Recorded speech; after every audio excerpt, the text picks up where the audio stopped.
Bukannya bahagia, Bung Toel justru terlihat lemes. Timnas Indonesia bantai Vietnam.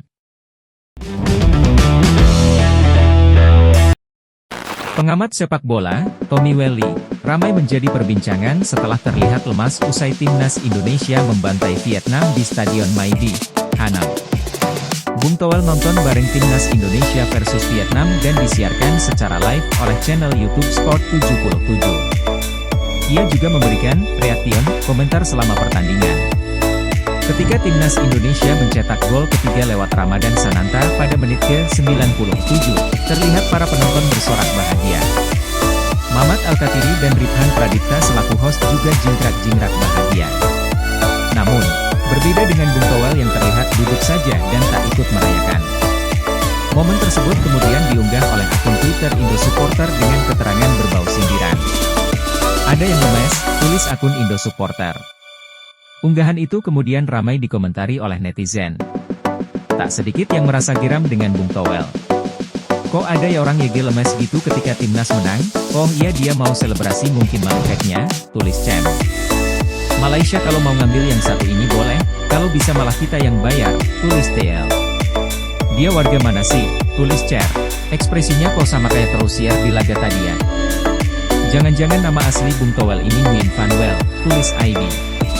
Terlepas dari itu, Timnas Indonesia berhasil mengalahkan Vietnam dengan skor telak 3-0. Ketiga gol Indonesia dicetak Jai Itzes menit ke-9, Ragnar Oratmangoen menit ke-23, keduanya pemain naturalisasi, serta gol Ramadan Sananta jelang laga bubar. Program naturalisasi Timnas Indonesia perlahan tapi pasti menunjukkan hasil positif. Terbaru, 5 pemain naturalisasi berperan penting di balik kemenangan tim Garuda atas Vietnam. Pada matchday 4 grup F putaran kedua kualifikasi Piala Dunia 2026 zona Asia, antara Vietnam versus Indonesia di Stadion Maidin, Hanoi, Selasa, 26 Maret 2024, malam, Garuda menang 3-0. Ini merupakan kemenangan pertama Timnas Indonesia di Stadion Maidin, Hanoi sejak 2004. Skuad Garuda terakhir kali membekuk tuan rumah Vietnam, juga dengan skor 3-0, pada fase grup Piala Tiger 2004, yakni 11 Desember 2004. Pada laga di Stadion Maidin, ST menurunkan 5 pemain naturalisasi. Antara lain Justin Hubner, Jai Itzes, Nathan Choeaon, Tom Hai dan Ragnar Oratmangoen. 2 nama terakhir melakoni debut bersama Timnas Indonesia pada laga ini. Kehadiran para pemain naturalisasi yang mayoritas bermain di kompetisi kasta tertinggi Liga Belanda, Eredivisie itu benar-benar membuat tim Garuda bermain solid. Jai Itzes membawa Indonesia unggul 1-0 pada menit ke-9 setelah menyambut umpan sepak pojok Tom Haye. Lalu pada menit ke-23, Ragnar Oratmangoen lolos dari kepungan 4 pemain belakang Vietnam sebelum melepaskan sepakan mendatar nan keras yang berhasil menjebol gawang Nguyen Philip. Pesta gol Indonesia ditutup oleh gol Ramadan Sananta menit ke-8 masa injuri babak kedua, dengan menceploskan bola liar hasil sepakan Edo Febriansyah.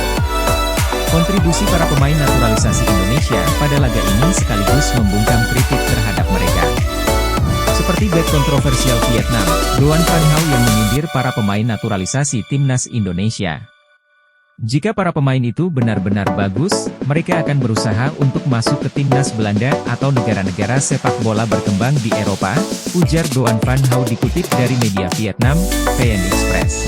Tak hanya Doan Van Hau yang meremehkan Justin Hubner Pum Suis, pengamat sepak bola Indonesia sendiri, Bung Toel kerap menyosoti program naturalisasi ini.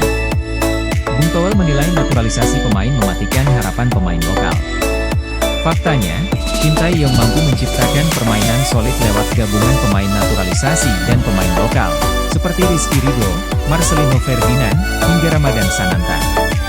Terlepas dari beragam kritikan itu, Timnas Indonesia kini menatap episode baru dalam kualifikasi Piala Dunia 2026. Kemenangan atas Vietnam pada matchday 4. Membuat kans Timnas Garuda lolos ke putaran ketiga untuk pertama kalinya sepanjang sejarah terbuka lebar. Dengan koleksi 7 poin, unggul 4 angka dari Vietnam, Timnas Indonesia berpeluang besar menyegel posisi kedua di klasemen akhir grup F.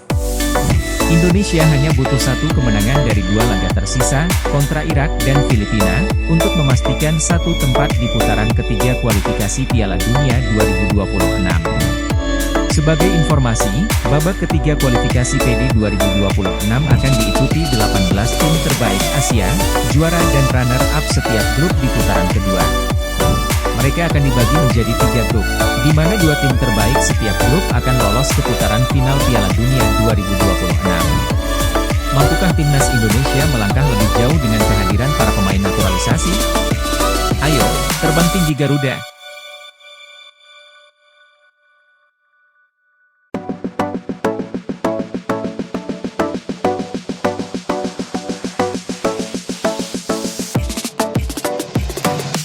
Jangan lupa like, komen, dan subscribe agar tidak ketinggalan update dari kami, Lokal Football.